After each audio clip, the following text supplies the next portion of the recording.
কত আনন্দ। ডানে আমার গার্ড, বামে গার্ড, সামনে পেছনে সিকিউরিটি গার্ড। আমার পাহারাদারের অভাব নাই, টাকার অভাব নাই, গোলামের অভাব নাই। আমি নিজের হাত দিয়া খানা খাই না কেন? আমার হাতটা ময়লা হয়ে যাবে। আমারে খানা চাবিজ দিয়া আর একজনের মুখে তুইলা দেয়। কি কত বাহাদুরি! কিন্তু চক্ষু যখন বন্ধ হয়ে যাবে,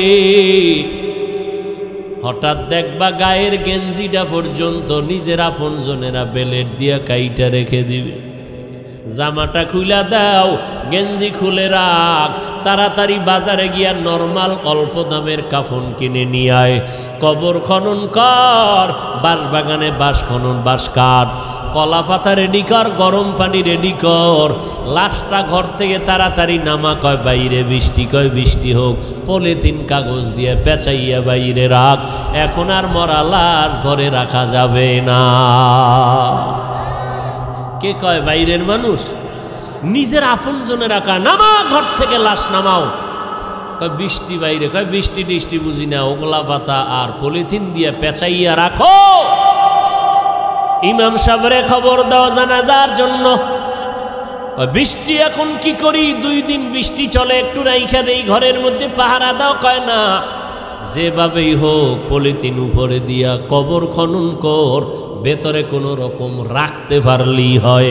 দোয়া দায়ী লাগবে না, চাপা মাটি দিয়া চইলা আয়। এখন আর এই মরা লাশের পাহারা দিতে পারবো না। শুধু তাই না, করোনায় দেখাইয়া গেল। কয়েক মাস আগে তোমরা তো ফেসবুক শরীফের ভেতরে দেখেছো, এই যে ঢাকা বাড্ডা থানার ভেতরে আজদাহা 2টা সন্তান, মহিষের মতো 2 সন্তান। বাবায় লেখাপড়া শিখাইয়া গেল, বাবায় টাকার অডেল সম্পদ রেখে মরে গেল। সন্তানেরা বাবার সম্পদ নিয়ে 24টা ঘন্টা ঝগড়া করলো। বাবার লাশটা পড়ে রইল, দাফন করার সময় পাইল না। 2 সন্তান, বাবার টাকা পয়সা নিয়ে ঝগড়া, বাবার লাশ দাফনের ফিকির নাই। এমন কুলাঙ্গার সন্তান জন্ম দিয়া কি লাভ হবে? আর এমন কুলাঙ্গারের বাবা দাবি করে কি লাভ? যেই সন্তানের মানুষ বরদোয়া করে, এই সন্তানের বাপ হইয়া লাভ কি হবে? এমন সন্তান জন্ম দিয়া কি লাভ হবে? একটা সন্তান যদি এমন হইতো, যেই সন্তানের আদর্শ দেখে আরো 10টা সন্তান ভালো হয়ে গেছে, যেই সন্তানের আখলাক দেখে স্কুলের বহু সন্তান আখলাকলা হয়ে গেল। স্কুলে ঠিকই পড়ে, কলেজে পড়ে, কিন্তু নামাজ ছাড়ে না, কারো সাথে খারাপ ব্যবহার করে না। এমন ছাত্র কলেজ স্কুলে আছে না নাই? যুবক দেখা হইলেই হুজুরের দেখে আগে সালাম দেয়। ওই সেদিন একটা ছেলে গেছে আপনাদের এই এলাকার, বাবা কোটি কোটি টাকার মালিক, কিন্তু আলহামদুলিল্লাহ ছেলেটা 1 ওয়াক্ত নামাজ বাদ দেয় না। কোরআন শরীফ পড়ে, স্কুল কলেজের পড়াও ঠিক রাইখা আবার আরবি লাইনের পড়াটাও পড়ে। এই সন্তান ও আজীবন স্কুল কলেজে পড়লেও তো সেলিউট দিব, ধন্যবাদ দিব, কলিজা খুইলা দোয়া আসবে, বরদোয়া আসবে না। আল্লাহ গো, এই যুবকের তুমি কবুল করে নাও।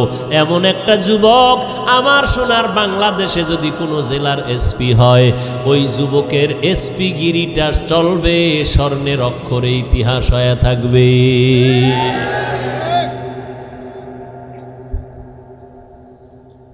আল্লাহ পাক বলেন, আমি মুমিনদের চাই বিনা হিসাবে জান্নাত দিতে, কারণ একটা সেকেন্ড হাসরের মাঠে দাঁড়ানোর ক্ষমতা কারো হবে না।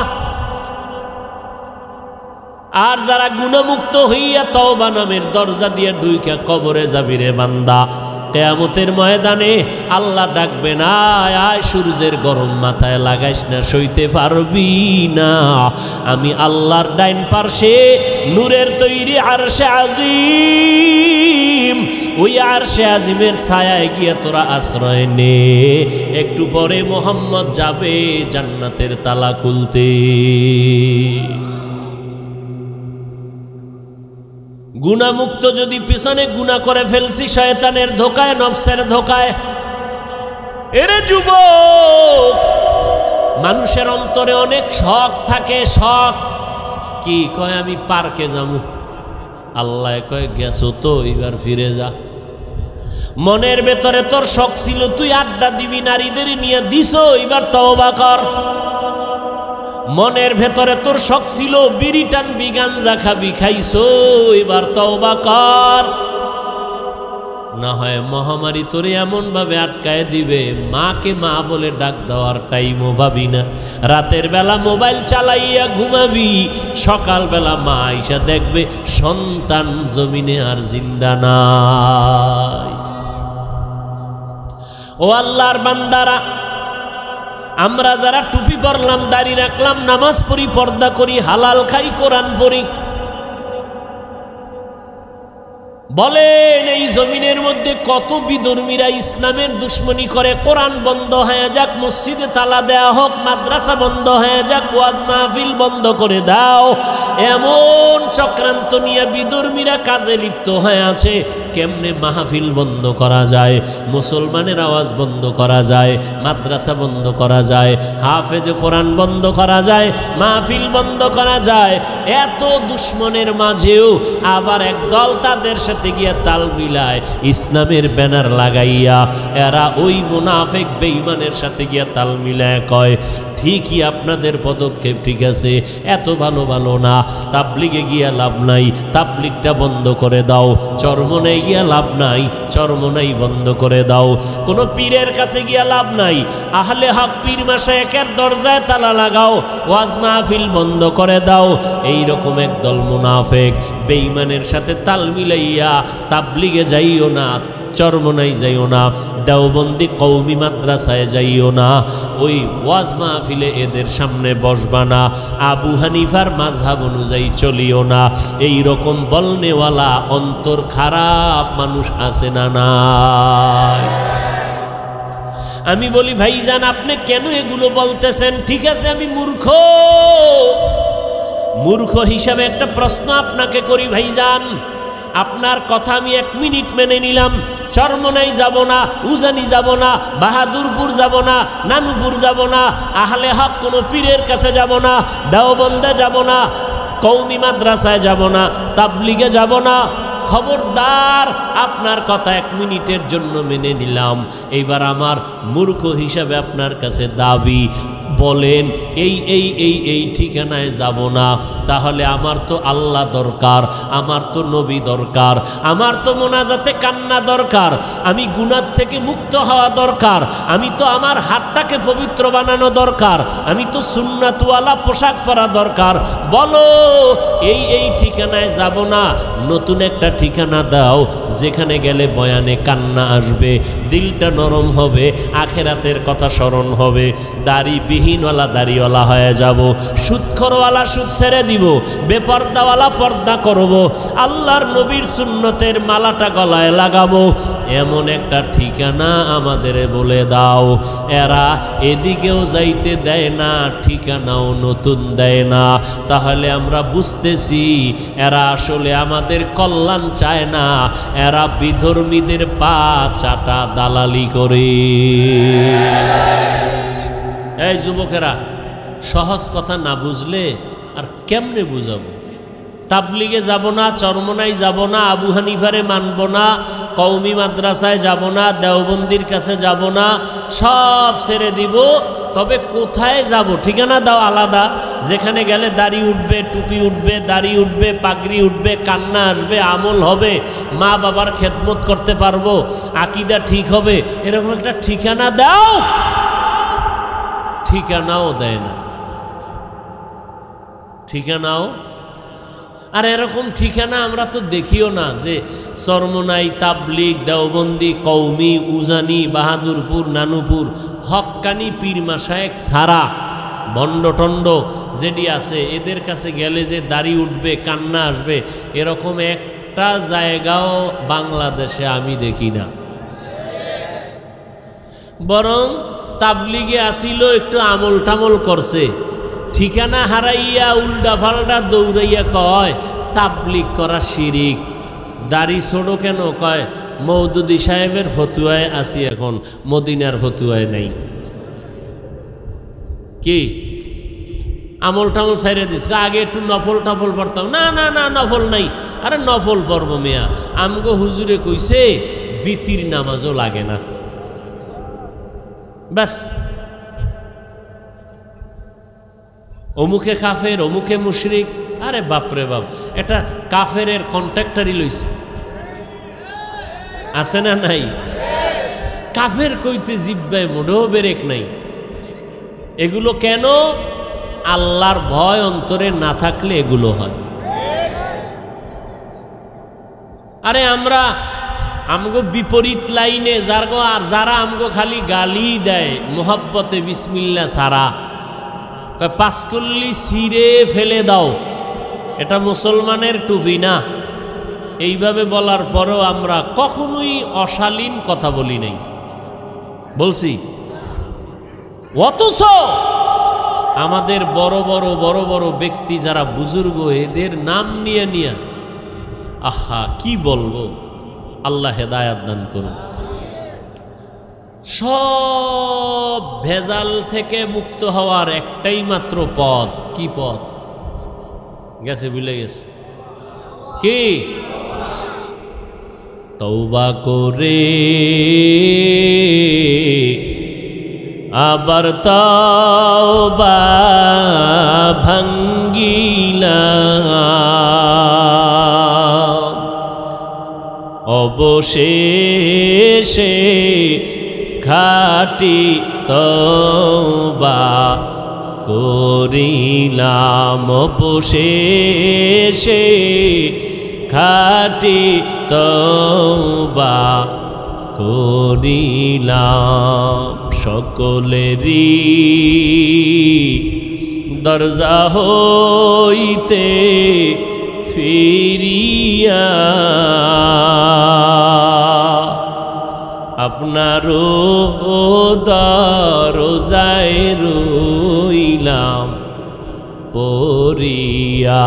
আপনি যদি মাফ না করেন বান্দারে,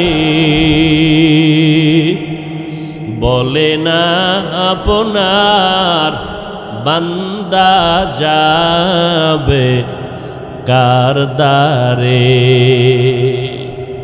আল্লাহ বলেন, বান্দা তওবা ভঙ্গ করেছ, আবার কর, আবার কর, আবার কর। কারণ আমি তওবাকারীকে কেমন ভালোবাসি জানো নি রে বান্দা? আমি আল্লাহ তওবা করনেওয়ালারে এত মোহাব্বত করি, গুনাহ করাটা এত মারাত্মক না, তওবা না করাটা যেমন মারাত্মক। আমি আল্লাহ পাক তওবার দরজা খুলে ডাকতে থাকি, ও বান্দা কি পরিমাণ গুনাহ করছো, আয় ক্ষমা চা, পাহাড় পরিমাণ এখনই মাফ করে দিব। কারণ এটা আমার স্পেশাল পাওয়ার। আমি আল্লাহ তোরে এতটাই মোহাব্বত করি, তওবা করবি। আমি আল্লাহর মোহাব্বত নিয়া জাহান্নামের ভয়, 2 ফোঁটা চোখের পানি ছেড়ে যদি তওবা করো, চোখের পানিটা গালের নিচে যাওয়ার আগে সব গুনাহগুলো মাফ করে দিব। ও আল্লাহর বান্দা, যুবক ভাইরা, বৃদ্ধ বাবাজিরা, পর্দার আড়ালের মা বোনেরা, আজ আমরা টুপি মাথায় দিলাম, আল্লাহকে দেখি নাই, নবীরে দেখি নাই, কোরআন পড়ে দেখলাম, হাদিস পড়ে দেখলাম, আজও পর্যন্ত কোরআনের একটা ভুল কেউ বের করতে পারে নাই, পারল নি। বরং বহু বেঈমান কোরআনের ভুল বের করতে গিয়া নিজেরা কালেমা পড়ে মুসলমান হয়ে গেল। ও যুবক আল্লাহর গোলাম, আজকে চোখের সামনে তাকাইয়া যদি দেখো, আমরা নবীর তরিকা মতো চলতে গিয়া না খাইয়া কেউ মরে যাই নাই। এত মহামারী করোনা গেল, কতজনার চাকরি নাই, কতজনার ব্যবসা নাই, কিন্তু কোনো কোরআনওয়ালা না খাইয়া মরে না। কাদেরে কুদরতু দারি বার কামাল, আন্তা রব্বি আন্তা হাসবি জুল জালাল, তুহি কাদের জলিলুল্লাহ জাহাদার, বহর হালে তুহি মেরা নেগাহদার। আল্লাহ পাক রব্বুল আলামিন বলেন, এই কোরআনে কোনো ভুল নাই, চ্যালেঞ্জ দিয়ে দিলাম। ও যুবক, আজকে তুমি মনে মনে ভাবতেছো টুপি মাথায় দিলে মাথা গরম, দাড়ি লম্বা করলে যৌবনের ভাব চলে যাবে। ও আল্লাহর গোলাম, এত চিন্তা তো আমগো মাথায়ও ছিল। টুপি মাথায় দিলে মনে হয় স্বাধীনতা থাকবে না, না খাইয়া মরব না। ও যুবক ভাই, আপনারা যারা নামাজ পড়েন না, দাড়ি রাখেন না, পর্দা করেন না, হালাল খান না, নবীর তরিকা মানেন না, আপনারাও 3 বেলা খান, আমরা কোরআনওয়ালারাও 3 বেলা খাই, নাকি না খাইয়া থাকি? আপনারাও ঘুমান, আমরাও ঘুমাই, আপনারাও ব্যবসা করেন, আমরাও ব্যবসা করি, আপনারাও চাকরি করেন, আমরাও চাকরি করি, আপনারাও দেশ বিদেশ সফর করেন, আমরাও। তাহলে আমরা টুপি আর দাড়ির কারণে ঠগলাম কই? হ্যাঁ, বরং সম্মান তো আলহামদুলিল্লাহ 1000 কোটি গুণ আপনাদের তুলনায় কোরআনওয়ালাদের বেশি না কম? চেয়ারম্যান সাহেব দেখলেই সালামু আলাইকুম হুজুর দোয়া করবেন। নির্বাচনের আগে ইমাম খতিব সাহেবের কাছে গিয়া কয় হুজুর দোয়া করবেন, নির্বাচনে দাঁড়াইলাম। এমপি সাহেব দেখা হইলে দোয়া করবেন, সালামু আলাইকুম। মন্ত্রী মহোদয় দেখা হলে হুজুর দোয়া করবেন। এইভাবে অসুস্থ রোগী হসপিটালে কান্না করে, সন্তানেরা দৌড়ায় হুজুর দোয়া করবেন। 1 খতম কোরআন করেন। ও আল্লাহর বান্দারা, আজকে ধুলা দিয়া চোখের মধ্যে বাজে কথা বলে, হুজুরেরা ভিক্ষা করে খায়। খোদার কসম, হুজুরেরা ভিক্ষা করে খায় না, বরং মানুষের অন্তরে আল্লাহ এই পরিমাণ মোহাব্বত বাড়ায় দিলেন, মানুষগুলো কলিজা দিয়া হুজুরদের মোহাব্বত করে। একটা গাছে ভালো ফল হয়, কয় বড় ফলটা হুজুরের দিয়া দিমু, ইমাম সাহেবরে দিয়া দিমু। ভালো খানার আয়োজন করে, বলে ইমাম সাহেবরে দাওয়াত দাও, হুজুরের টাকা দাও, হাদিয়া দাও। এই হুজুরের প্রতি মায়া মোহাব্বত অন্তরে বাড়াইলেন কে? হুজুরেরা কাউকে বলে না আমারে 5 টাকা দাও, 10 টাকা দাও, না খাইয়া মরে গেলাম, না, বরং আল্লাহর কাছে দোয়া করে। আর আল্লাহর বান্দারা টাকা নিয়ে মাদ্রাসায় গিয়ে কয় হুজুর 10টা এতিম ছেলেরে 1 বেলা খানা খাওয়াইতে চাই, কি লাগবে? এই লাগবে বলে দিয়া দিলাম। আমার আম্মা জান অসুস্থ, একটু দোয়া করবেন। সম্মান তো দুনিয়ার লাইনেও কম নাই। এত দুশ্মনের মাঝে কোরআনওয়ালা টুপিওয়ালারা যদি এত সম্মান পায়, আখেরাতের ময়দানে একক ক্ষমতা থাকবে আমার আল্লাহর। ও বান্দা বলো, সেই দিন কোরআনওয়ালার সম্মান কেমন হবে? এগুলো বুঝানোর কোনো ভাষা নাই। এরে নবীর উম্মত, এ কোরআনওয়ালার দাম কত? জীবনে মাদ্রাসায় পড়ে নাই, তাবলীগের সময় লাগাইছে। এসপি সাহেব এখন তার মর্যাদা বেড়ে গেল, মন্ত্রী মহোদয় নামাজ পড়ে, দাড়ি রাখলো, কি ব্যাপার? কয় কোরআনওয়ালাদের সোহবত লাগাইছি, মন্ত্রী মহোদয়ের দাম বেড়ে গেল, মানুষ সম্মান করে, সবাই শ্রদ্ধা ভক্তি করে, মরিয়া গেল সবাই তার জন্য দোয়া করে। এরে নবীর উম্মতের দল, স্কুলের মধ্যে যেই ছাত্রগুলো নামাজ পড়ে, 2-1টা অন্তর খারাপ বলা ব্যতীত সবাই দোয়া করে। যেই সমস্ত ছেলেমেয়েরা আড্ডা দেয়, কি দেয়? আড্ডা দেয়, গান বাজনা করে। যেই ছেলেটা ক্লাসের মধ্যে একটু পর্দা, একটু নামাজ, এদিকে মাইল বেশি, এ মেয়েরাও কয় খবরদার এই ভাইরে ডিস্টার্ব করিস না, ও তো আমগো আড্ডা আইতে চায় না, ওর কায়দায় থাকতে দে। কথা ঠিক নেই? আল্লাহ পাক দেখায় দিলেন, রে গোলাম একটু নজর করে দেখো, তোমরা টুপিদারি রাখবা না কেন? বলো কেন? কি সমস্যাটা কোথায়? ব্যবসা চলে যাবে। কই টুপিদারিওয়ালারাও তো কোটি টাকার মালিক, ব্যবসা করে। তুমি কেন বলবা টুপিদারি রাখলে নবীর তরিকায় চললে পারি না? স্বাধীনতা কই? নবীর তরিকাওয়ালাদের তো স্বাধীনতা নষ্ট নাই, যেখানে সেখানে বেড়াইতে যায়, সফর করতেছে, কোনো দিক থেকে তো পেছনে নাই। তুমি কেন নবীর তরিকা মতো চুলটা রাখবা না, দাড়িটা রাখবা না, পর্দা করবা না? এবার আসো আর একটা লাইনে তাকাও। তোমার আমার মতো যুবক র্যাব, আর্মি, পুলিশ, বিডিআরের চাকরি করে, দাড়িওয়ালা নামাজি আছে না নাই? বিবেকটাকে জিজ্ঞাসা করো, বাবা তুমি কেন পারবা না? তোমার আমার মতো যুবক রাস্তায় গাড়ি চালায়, দাড়িওয়ালা নামাজি ড্রাইভারের অভাব নাই। আজান হয়ে গেল, গাড়িটা ব্রেক কইরা মসজিদে দাঁড়ায় গেল। মুক্তাদ সব ড্রাইভার, হেল্পার, কন্ট্রাক্টর, যাত্রীরা পর্যন্ত নামাজ আদায় করে মসজিদে। হাইওয়ে রোডে ঘুরলে দেখবা, যাইবার সময় দেখবা নামাজের টাইমে গাড়ি রাস্তায় দাঁড়ানো, লাইন দিয়া দাঁড়ায় গেছে সব যাত্রীরা নামাজে, ড্রাইভার নামাজে চলে গেল। এরে নবীর উম্মতের দল, তোমার আমার মতো যুবক দেখো ময়দানে কৃষিকাজ করে, দোকানে কর্মচারী, নামাজদারিওয়ালার অভাব নাই, এক বেলার নামাজও বাদ দেয় না। রিক্সা চালায় বান্দা, কোমরে গামছা বান্দিয়া এত কষ্ট করে, এক বেলার নামাজও বাদ দেয় না। না খাইয়া থাকবে, তারপরও কোনোদিন হারাম খাবে না, সুদ খাবে না, লোন উঠাবে না। ও আল্লাহর বান্দা, তারা যদি পারে তোমরা কেন পারবা না? বাহাদুরি বাহাদুরি ভাব, মনে মনে ভাবতেছো হুজুরেরা তো আসলে ফকির, এরা তো গরিব। আসলে না, আমরা গরিব না, কারো কাছে ভিক্ষা করে আমরা চলি না। তুমি যদি একটু জ্ঞান খাটাইয়া তদন্ত করো, তোমার বাবার যে এত টাকা পায় কই, তুমি যদি তদন্ত করে দেখবা, হয়তো তোমার বাবায় জাকাতটা ঠিক মতো দেয় না, তোমার বাবায় হালাল হারাম মিশ্রিত কইরা ব্যবসা করে, তোমার বাবায় জুলুম কইরা কইরা টাকা পয়সা নেয়, অথবা সরকারের টাকা চুরি কইরা এরপরে নিজের পুঁজি বাড়ায়। ও বাবা, দেখবা তোমার বাবার থেকে ডাকাত আর কেউ নাই। হুজুরেরা চোর না, ডাকাত না, বরং তুমি খোঁজ নিয়ে দেখো হালালভাবে ব্যবসা কয়জনে করে, হালালভাবে চাকরি করিয়া কে কয়তলা বিল্ডিং করেছে, একটু নজর করে দেখো। কোনো হুজুরকে তোমরা ছোট মনে করিও না। আসলে এগুলো ছোট মনে কইরা কি বুঝায়, তোরা হুজুর হবি না, এটা বুঝানোর জন্য একটা চাপা দিল। হুজুরদের উপরে দোষ চাপাইয়া চায় আমার যুবক সমাজ যেন হুজুর না হয়। কি হবে? ডাকাত, সন্ত্রাস হবে, সন্ত্রাস, কলম চোর, সরকারের টাকা চোর, আর লেখাপড়ার জীবনে হবে বিদ্যা চোর। কি চোর হবে? যেই বিদ্যা পড়িয়া শিক্ষিত, বড় দামি চেয়ারে বসে, সেই শিক্ষার পাতা চিরা চিরা জুতার ভিতরে ঢুকায় নকল।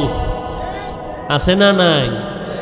বিদ্যার সাথে এখনই যদি বেয়াদবি হয়, এই সন্তানের দ্বারা আদর্শ সমাজ গঠন হবে না। ও আল্লাহর বান্দারা, যদি বাহাদুরি বাহাদুরি ভাব দিয়া হুজুরদের বিদ্যাঙ্গুলি দেখাইয়া বলো টুপি পরব না, দাড়ি রাখবো না, নামাজ পড়ব না, দেখি কে কি করে, আল্লাহ কয় নবী জানায়া দেন, ওরে করব কি হুজুরে করবে না, আমি আল্লাহই করব। যদি সীমা বেশি লঙ্ঘন করে আমি দুনিয়াতেই ধরবো, ওর কিডনি নষ্ট করে ফেলবো, ওর হাত পাও নষ্ট করে ফেলবো, আমি আল্লাহ ওরে অসুস্থ বানাইয়া বিছানায় ফালায় রাখবো, এমন রোগ দিব যেই রোগের চিকিৎসা কোনো কেউ ডাক্তার করতে পারবে না, আমি আল্লাহ। এরপরে স্থায়ী ধরাটা দেব মরার পর। কেমন? ওই কবরে যেদিন সাদা কাপনের প্যাকেট হইয়া যাবি রে বান্দা, কে পীর সাহেব, কে মুরিদ, কে বাবা, কে সন্তান, কে ডাক্তার, কে রোগী, ভেদাভেদ নাই। ওই কবরে যদি বান্দা যাওয়ার পর ডানে বামে উপরে নিচে সামনে পেছনে মাটি আর মাটি, অন্ধকার, পাড়াইয়া পাড়াইয়া মাটি দিল, মাথার মুষ্টি পায়ের মুষ্টি খোলা, দুইজন ফেরেশতা কবরে আসবে তিনটা প্রশ্ন করার জন্য। রবের পরিচয় দাও, ধর্মের পরিচয় দাও, রাহমাতুল লিল আলামিনের পরিচয় দাও। ওরে দুনিয়াতে যারা বিদ্যাঙ্গুলি দেখাইছো আর বাহাদুরি করে বলছো আমরা টুপি পরব না, নামাজ পড়ব না, ওলামায়ে কেরামের কথা মানব না, বরং বিরোধিতা করব, নবীর তরিকায় চলব না, আল্লাহর হুকুম মতে কোরআন পড়ব না, নবীর আদর্শের সুন্নতের জবাই করব, এরা এই অবস্থায় যদি কবরে যাও ওই তিনটা প্রশ্নের জবাব দিতে কেউ পারবে না। নবী বলেন তাৎক্ষণিকভাবে আমার আল্লাহ রাগান্বিত হইয়া ফেরেশতাকে বলবে, ও কবরের ফেরেশতা, এই নাফরমানের আর সুযোগ দিও না, এখনই কবরে জাহান্নামের বিছানাটা বিছাইয়া দাও, জাহান্নামের সাথে একটা রাস্তা বানাইয়া দাও, কবরে জাহান্নামের আগুন একটা না দুইটা না 70 থেকে 99টা সাপ কবর এসে ভরে যাবে। আমার আল্লাহ রাগান্বিত হইয়া কুদরতের আওয়াজ দিয়া বলবেন, ও কবরের মাটি, এই গুনাহগার নাফরমানের দুই পার্শ্ব থেকে জোরে জোরে চাপ দাও। এত জোরে কবরের মাটি দুই পার্শ্ব থেকে চাপ দিবে। নবী বলেন, এক পার্শ্বের পাজরের হাড় আর এক পার্শ্বে পাজরের ভেতরে ঢুকে যাবে। ও আল্লাহর বান্দা, এইরকম আযাব একদিন আর দুদিন না, কিয়ামতের সিংহায় ফুৎকার দেওয়া পর্যন্ত কবরে হতে থাকবে। ওই কবরের আযাব এত ভয়ঙ্কর, এত মারাত্মক। জান্নাতি সাহাবী 10 জনের মধ্যে একজন হযরত ওসমান রাদিয়াল্লাহু তাআলা আনহু কবরের কিনারা দিয়ে গেলেই হাউ মাউ করে চিল্লাইয়া কান্না করতেন। জান্নাতি সাহাবী ওসমান কবরের কিনারা দিয়া গেলে কান্দেন কেন? ওসমান বলে, মরণের পর কবর হলো প্রথম ঘাঁটি। যদি আমি ধরা খাইয়া যাই, আমার উপায় নাই। ওই ভয়ে আমি চোখের পানি ধরে রাখতে পারি না, কবরের আযাবের ভয়ে। আল্লাহর নবী বলেন, কবরের আযাব এতটা ভয়ঙ্কর, সমস্ত মাখলুকতেরা দেখতে পায়, শুনতে পায়, আর মানুষ আর জিনেরা শুনবে না, দেখবে না। এই জন্য দেখা যায় কত গুনাহগারের কবরের পাশে গরুর গোয়াল ঘর, লাশটা দাফন করে সবাই চলে গেল। সকালবেলা ওইটা দেখে গরু একটাও গোয়াল ঘরে নাই। একটা গরু পেঁচাইয়া জায়গায় মরে গেল, আবার কিছু গরু রশি সিরিয়া পালাইয়া গেল। আবার অনেক সময় দেখবেন কবরস্থানের দিকে তাকাইয়া কুকুর ঘেউ ঘেউ করে চিল্লায়, কারণ ওরা কবরের আযাব দেখতে পায়, শুনতে পায়। কবরের আযাব সহ্য করতে পারে না রে বাবা। আল্লাহর কাছে তওবা করো। যার কপালে হেদায়াত আছে, আল্লাহ তার এই ময়দান থেকে হেদায়াত দিয়ে দিবেন, চোখে পানি আসবে। আর যার কপাল বড় খারাপ, গুনার কারণে দিলটা এত পরিমাণ পাথরের মতো শক্ত, দিল নরম হয় না, চোখেও পানি আসে না রে বাবা। মা বাবার বেয়াদবি, ওলামায়ে কেরামের বরদোয়া লেগেছে কপালে, এখনো সময় আছে রে বাবা, মাওলার কাছে তওবা করে নাও। মরণ তো একবার হবে। হায়াতের মালিক আল্লাহ, ইজ্জতের মালিক আল্লাহ, রিজিকের মালিক আমার আল্লাহ। অতএব আমি ডাক্তারি পড়ি, ইঞ্জিনিয়ারিং পড়ি, চাকরি করি, ব্যবসা করি, আমার আল্লাহকে আমি ভুলবো না, নবীর তরিকার বাহিরে চলবো না, গুনাহ নিয়ে কবরে যাব না, পেছনের গুনাহ থেকে তওবা করে ফেলবো। জীবনে যতদিন বেঁচে থাকবো, মরিয়া গেল আর গুনার কাছেও যাব না। মোবাইল নিয়ে গুনার প্র্যাকটিস করব না। তওবা করার সবার ভাগ্য হবে না। আল্লাহ যার অন্তর দিয়া কবুল করবে তওবার জন্য, তার কপাল খুলে যাবে। তবে তওবার জন্য আল্লাহর কাছে তৌফিক চাইতে হবে। ও আল্লাহর বান্দারা, আল্লাহর মোহাব্বত যাদের অন্তরে আছে, একবার অন্তর দিয়ে আমার আল্লাহকে মনে মনে ডেকে বলো, হে মালিক, আমার মতো গুনাহগার এই ময়দানে আর একজনও নাই। আমাকে মানুষ কত মাওলানা, হুজুর বলিয়া সম্বোধন করে সম্মানের চেয়ারে বসাইল। কত মানুষ আইসা দোয়া চায়, পানি পরা নেয়, হুজুর আমার মা অসুস্থ, একটু পানিতে দম করে দেন, আমার মা যেন সুস্থ হইয়া যায়। ওরে কত মানুষ সম্মান আর ভক্তি শ্রদ্ধা করিয়া দোয়া নিল, অথচ আমি আমার আমল নামার দিকে তাকাইয়া দেখলাম আমার মতো গুনাহগার এই ময়দানে আর কেউ নাই। গুনার কারণে আমার হাত না পাক, আমার চোখ না পাক, আমার জিহ্বা না পাক, আমার অন্তর না পাক। ও আল্লাহর বান্দা, তওবার নিয়ত করো, আল্লাহর কাছে বলো, হে আল্লাহ, এই ময়দান থেকে তওবা ওয়ালা নসিব করিয়া ফিরাইয়া দেন। আর জীবনে নামাজ ছাড়বো না, বেপরদায় চলবো না, মা বাবারে কষ্ট দিব না, ওলামায়ে কেরামের বিরুদ্ধে যাব না, দেশ ও জাতির বিরুদ্ধে কোনো ষড়যন্ত্র করব না। যাদের অন্তরে কোনো নেফাকি নাই, দুর্বলতা নাই, অন্তর পাক্কা নিয়ত তওবা করার মতো, তাদেরকে অনুরোধ করে বলবো, আল্লাহর মোহাব্বতে খাঁটি তওবার নিয়তে দুটো হাত আল্লাহকে দেখাইয়া দেই। আয় আল্লাহ, আমাদের হাতগুলো কবুল করে নেন, তওবা কবুল করে নেন, তওবার উপরে মজবুত হইয়া চলার মতো তৌফিক দান করেন, আমিন।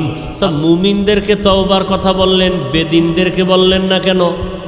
বিধর্মীদেরকে বললেন না কেন? বলে জান্নাত শুধু মুমিন পাবে, অন্যরা পাবে না। আর মুমিনরা যেহেতু জান্নাত পাবে, আর জান্নাতটা আমি বিনা হিসাবে দিতে চাই, অতএব বিনা হিসাবে দিতে হলে গুনাহমুক্ত করা লাগবে। আর মুমিনরাই জান্নাত পাবে, বিনা হিসাবে পেতে হলে গুনাহমুক্ত লাগবে। আর গুনাহমুক্ত করার পথ কি? পথ কি? তওবা।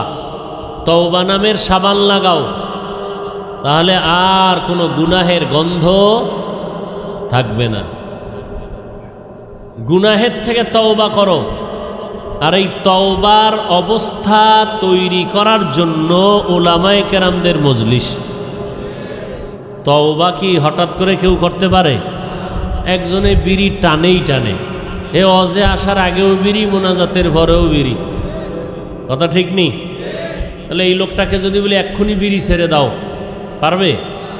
বলে তওবার পরিবেশ তৈরি করার জন্য উলামায়ে আহলে হকের সংস্রব লাগবে, মজলিসে বসতে হবে। বসলে তখন তাদের নেক নজর পড়বে, আল্লাহর রহমত আসবে, গুনাহ থেকে তওবা করার অন্তর তৈরি হয়ে যাবে। সোহবতে সালেহ তোরা সালেহ কুনাত, সোহবতে তালে তোরা তালে কুনাত। মাইকলা কই?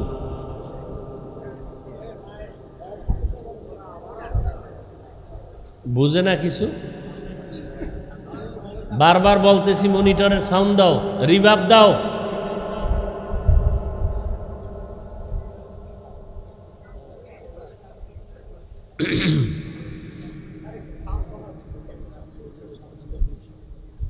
আল্লাহ ওয়ালাদের সোহবতে গেলে নবীজি বলেন মুর্দা দিল জিন্দা হয়।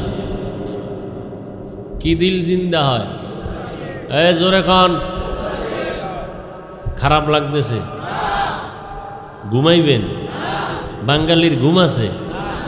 গজবের মোবাইল কেড়ে নিয়েছে ঘুম কি? আর এখন যে গরম, এ যুবকেরে এসিতে দিলেও ঘুমাইব না। হে আরো আরামে বলবে আমার মোরা খাবারটা ঠিক মতো হবে। ঘুমায় না, ঘুমাইব ফজরের পর, তাহাজ্জুদ পইরা এরপর ঘুমাবে।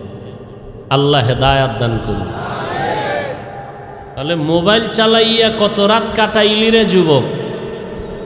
আল্লাহর কোরআনের বাগানে যদি একটা রাত কাটাও আর কবুলি যদি হইয়া যায়, জান্নাতে ঢুকতে আর কোনো টিকিট লাগবে না। এজন্য আল্লাহ ওয়ালাদের সোহবতে মজলিসে বসা খুব জরুরি। নবী বলেন লাভ কি? মুর্দা দিল কি হয়? কথা বলেন না কেন? قال النبي صلى الله عليه وآله وسلم عليك بمجالسة العلماء واسمع كلام الحكماء فإن الله لا يحيي القلب الميت بنور الحكمة كما يحيي الأرض الميتة بوابل المطر। পয়গম্বর বলেন অতীতের একজন লোকমানে হাকিম, বড় দামি মানুষ, জ্ঞানী মানুষ, তার সন্তানকে উপদেশ দিতেছিলেন, ও সন্তান, উলামায়ে আহলে হকের মজলিসে বসো, তাদের হিকমতপূর্ণ কথাগুলো শ্রবণ করো। কি লাভ হবে? বলে তাদের হিকমতপূর্ণ কথাগুলো শুনলে আল্লাহ মুর্দা দিলওয়ালাগুলোকে জিন্দা দিলে পরিণত করে দিবেন। লোকমানে হাকিম তার সন্তানকে এই উপদেশ দিতেছেন, আর সেই উপদেশের কথা নবীজি সাহাবাদেরকে শুনাইতেছেন। বলে কেমন জিন্দা হবে? কামা ইউহয়িল আরদাল মাইতাতা বিওয়াবিলিল মাতার। নবীজি বলেন উম্মত, সূর্যের গরম তাপে জমিনটা যেমন শুকাইয়া ফাটল ধরে যায়, চাষাবাদের ক্ষমতা থাকে না, ফসল উৎপাদনের ক্ষমতা হারিয়ে ফেলে, হঠাৎ ওই শক্ত জমিনের মধ্যে রব্বুল আলামিন যখন আবার রহমতের বৃষ্টি দান করেন, ওই শক্ত জমিন এতটা দুর্বল আর নরম হয়, যেই জমিন ফসল উৎপাদনের ক্ষমতা হারিয়ে ফেলেছিল, আল্লাহর রহমতের বৃষ্টির কারণে ওই জমিন এখন ফসলের জন্য উর্বর হয়ে গেল। ঠিক যারা গুনাহ করে করে করে করে নিজেদের অন্তরটা চৌচির করে ফেললো, এখন আর আমলের চাষাবাদ চলে না, নামাজের কথা ভালো লাগে না, রোজার কথা ভালো লাগে না, টুপির বয়ান শুনতে চায় না, দাড়ির বয়ান শুনতে চায় না, পর্দার বয়ান শুনতে চায় না, হালালের বয়ান শুনতে চায় না, মনটা চায় যেন বয়ান না শুনি। আওয়াজ কমাইয়া দাও, মাইকের আওয়াজ কমাইয়া দাও, ওয়াজের আওয়াজ বন্ধ করে দাও। কেন? বলে আমার ক্ষতি হয়, বাচ্চার ক্ষতি। কিন্তু গানের আওয়াজ বাড়ায় দিলেও কোনো ফতুয়া চলে না। এরকম অন্তরওয়ালা আছে না নাই? এদের অন্তর সাফ না নাপাক? মরিচিকা পড়ে গেছে, গুনাহের মরিচিকা অন্তরে পড়ে গেল। আল্লাহর নবী বলেন, উলামায়ে আহলে হকের চেহারা দেখো আর তাদের মজলিসে বসবা, কারণ আর কোনোদিন মুহাম্মদ আমার শেষ নবী, তার চেহারা দেখতে পারবা না, তার সামনে বসতে পারবা না। যার সামনে একটা সেকেন্ড বসলে জীবনের পরিবর্তন এক সেকেন্ডে হয়। মাদ্রাসায় 12 বছর 16 বছর লেখাপড়া কইরা যা অর্জন করি, আল্লাহওয়ালাদের সোহবতে গিয়া 30-40 বছর জিকির করিয়া যা অর্জন করলাম। আমার মায়ার নবীকে আল্লাহ এত পাওয়ার দান করেছিলেন, নবীর সামনে একটা সেকেন্ডেই তা অর্জন হয়ে যাইত। কাদের কুদরত দারি বর কামাল, আন্তা রব্বি আন্তা হাসবি জুল জালাল, তুহি কাদের জলিলুল্লাহ জাহাদার, বহর হালে তুহি মেরা নেগাহদার। উলামায়ে আহলে হকের মজলিস। এখন হাজারো আফসোস যদি করো, নবীজির সামনে বসার আর ভাগ্য তোমার হবে না রে গোলাম, কারণ কিয়ামতের আগে আমার নবী কখনো আসবেন? আসবে? قال النبي صلى الله عليه وآله وسلم سيكون في أمتي دجالون كذابون قريب من 30 كلهم يزعم أنه نبي وأنا خاتم النبيين لا نبي بعدي أو كما قال النبي عليه الصلاة والسلام। পয়গম্বর বলেন, অচিরেই আমি আখিরি নবী মুহাম্মদ বিদায়ের পরে 30 জনের কাছাকাছি এমন কিছু ব্যক্তি আসবে যারা নিজেদের নবী দাবি করবে। আসলে এরা দাজ্জাল, এরা কাজ্জাব, এরা মিথ্যাবাদী, এরা মিথ্যা সত্য সংমিশ্রণ করিয়া বলবে আমি নবী দাবি করলাম, আমি নবী, আমি নবী। আল্লাহর নবী বলেন, ওয়া আনা খাতামুন নবিয়্যিন লা নাবিয়্যা বাদি, আমি হইলাম শেষ নবী, আমার পরে কোনো নবী আর নাই। শেষ নবী কে? মুহাম্মদ। এরপরে আর কোনো নবী আছে? এরপরে নবী ভবিষ্যৎবাণী করলেন 30 জনের মতো লোক হবে, এরা দাবি করবে নিজেদেরকে কি? এর মধ্যে এক কাদিয়ানি, গোলাম আহমদ। গোলাম আহমদ কাদিয়ানি এলো ডাইরেক্ট আমার রসুলের নবুয়তকে অস্বীকারকারী। বুঝেন না কথা? শেষ নবী আমার নবীরে মানে না। আবার একদলে আমি নবী বলে নাই, কিন্তু এমন কথা বলেছে মনে হয় জানো তিনি নতুন নতুন শরীয়তের আবিষ্কারক। নবী নবী ভাব, নবী না কিন্তু কি? নবী নবী ভাব। নবী নবী ভাব অন্তরে জমা করে কয় মুহাম্মদ নবী ঠিক, তবে নিষ্পাপ না। নিষ্পাপ না হইলে নবী কি? পাপী। হ্যাঁ, আল্লাহ হেদায়াত দান করুন। সারা দুনিয়ার আহলে সুন্নাত ওয়াল জামাতের আকীদা, সমস্ত নবীরা নিষ্পাপ, কোন নবীর কোনো গুনাহ নাই। যদি কেউ বলে আছে তার ঈমান চলে যাবে। আর যদি আমার নবীর ব্যাপারে কয় হ্যাঁ, তাহলে তার ঈমান থাকবে? জোরে বলেন। খুব সাবধান। আরে আপনারা ভাবতেছেন এই কথা কে কইবে, এত বড় সাহস? আমাকে সোনার বাংলায় আমরা হুজুরেরা আছি, মাদ্রাসা আছে, তাবলিগ আছে, চরমনে আছে, দাওবন্দি, কওমি, এর মধ্যে কে বলবে? আরে ভাই, আমগো মতো লঙ্গি ভরা মোল্লা না, বড় টাইটেলওয়ালা বক্তা স্টেজে উঠে বলে নবীরাও ভুল করেছিলেন। বক্তা সাহেবকে কোনো তর্ক নাই, আগে জবাব দাও, এই কথা উম্মতেরে বলার দ্বারা ইসলামের উপকার কি? তোমার কথা সঠিক ব্যাঠিকের কিলাকিলি পরে, আগে জবাব দাও, উম্মতেরে এই কথা বলার দ্বারা ইসলামের লাভ কি বলো।